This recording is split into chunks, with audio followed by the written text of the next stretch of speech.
Hello buddies, welcome back to foodies life. ఈరోజు మనం ఒక స్నాక్ ఐటెం అయితే చూడబోతున్నాము. అది కూడా ఒక కప్పు బొంబాయి రవ్వతో ఈజీగా అండ్ అలాగే హెల్తీగా ప్రిపేర్ చేసుకోవచ్చు.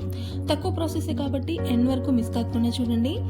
ఫస్ట్ కడాయిలోకి ఒక 2-3 స్పూన్లు ఆయిల్ వేసుకున్నాను. ఆయిల్ హీట్ ఎక్కిన తర్వాత 1/2 స్పూన్ జీలకర్ర, 1/2 స్పూన్ ఆవాలు వేసుకున్నాను.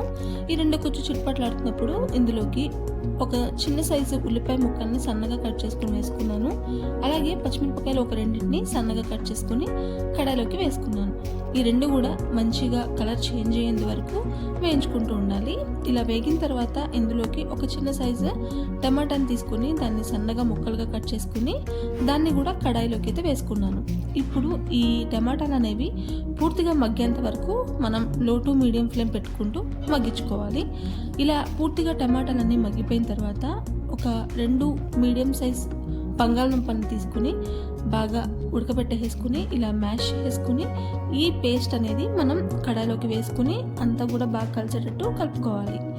ఆ తర్వాత కొద్దిగా పసుపు, అలాగే 1 స్పూన్ అంతా కారము, టేస్ట్కి సరిపడా చూసుకుని సాల్ట్, ఒక 1/2 స్పూన్ గరం మసాలా, అలాగే ఒక 1/2 స్పూన్ వరకు ధనియాల పౌడర్ వేసుకుని అంతా మిక్స్ అయ్యేటట్టు కలుపుకోవాలి. ఇలా అంతా కలిపేసుకున్న తర్వాత మనకి స్టఫింగ్ కోసం ఆలూ స్టఫింగ్ అయితే రెడీ అయిపోయింది. ఇప్పుడు దీన్ని పక్కన పెట్టేసుకుందాము.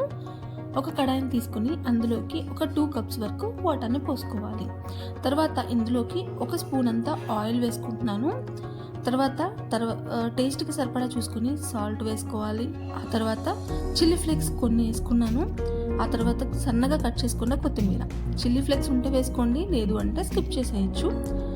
వాటర్ బాగా మరుగుతున్న తర్వాత ఇందులోకి 1 కప్పు బొంబాయి రవ్వని వేసుకుని అంతా కూడా బాగా మిక్స్ అయ్యేటట్టు కలుపుకోవాలి.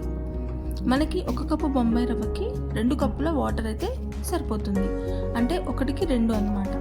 ఇలాగా బాగా దగ్గర పడి ప్యాన్ నుంచి సెపరేట్ అయిన తర్వాత దీన్ని మనం స్టవ్ ఆఫ్ చేసుకుని చల్లారనివ్వాలి.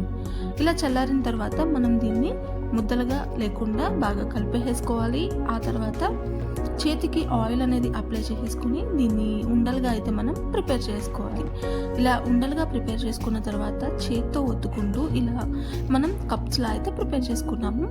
ఇలా మనం అన్నీ ప్రిపేర్ చేసుకున్న కప్స్ అనేవి ప్లేట్స్లో అరేంజ్ చేసుకుంటున్నాను. మనకు 1 కప్పుకి 6 అయితే అయ్యాయి అన్నమాట. ఇప్పుడు ఇందులోకి మనం ప్రిపేర్ చేసుకున్నాం కదా బంగాళదుంప స్టఫింగ్ అనేది, అది ఉండలుగా ప్రిపేర్ చేసుకుని ఇందులో పెట్టేసుకున్నాను. పైన కొద్దిగా కొత్తిమీర అనేది వేసుకున్నాను.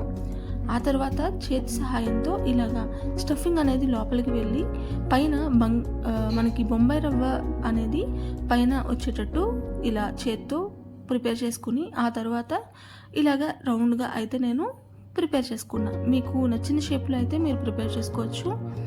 అయితే ఇలాగే మరి ఇంకోటి ప్రిపేర్ చేసి నేను చూపిస్తున్నాను మీకు. ఇలా స్టఫింగ్ అనేది లోపలికి వెళ్ళి పైకి బొంబాయి రవ్వ మిశ్రమం అనేది వచ్చేటట్టు మనం ప్రిపేర్ చేసుకోవాలి. ఆ తర్వాత మనకి నచ్చిన షేప్లో అయితే దీన్ని మనం మోల్డ్ చేసుకోవచ్చు. ఇక్కడ నేను రౌండ్గా అయితే ప్రిపేర్ చేసుకుంటున్నాను. సో ఇలాగే అన్నీ ప్రిపేర్ చేసుకుని పక్కన పెట్టుకోండి. ఇప్పుడు ప్యాన్ మీద ఒక 2 స్పూన్లు ఆయిల్ అయితే వేసుకుంటున్నాను. అంటే మనకి ఎంత అయితే సరిపోతుందో చూసుకుని అంత ఆయిల్ వేసేసుకోవాలి. ఆయిల్ బాగా హీట్ ఎక్కిన తర్వాత వీటిని 2 సైడ్స్ కూడా ఇలా మనం కాల్చుకోవాలన్నమాట. సో ఆయిల్ కూడా ఎక్కువ పట్టదు. అలాగే మనం యూజ్ చేసింది కూడా బొంబాయి రవ్వ అలాగే బంగాళదుంప కాబట్టి మనం ఎటువంటి డౌట్ లేకుండా ఈజీగా ఇలా స్నాక్గా అయితే ప్రిపేర్ చేసుకున్నాం అనుకోండి. సాయంత్రం పూట వేడివేడిగా తింటే చాలా బాగుంటుంది. టేస్ట్ అయితే మీరు అస్సలు డౌట్ పడక్కర్లేదు.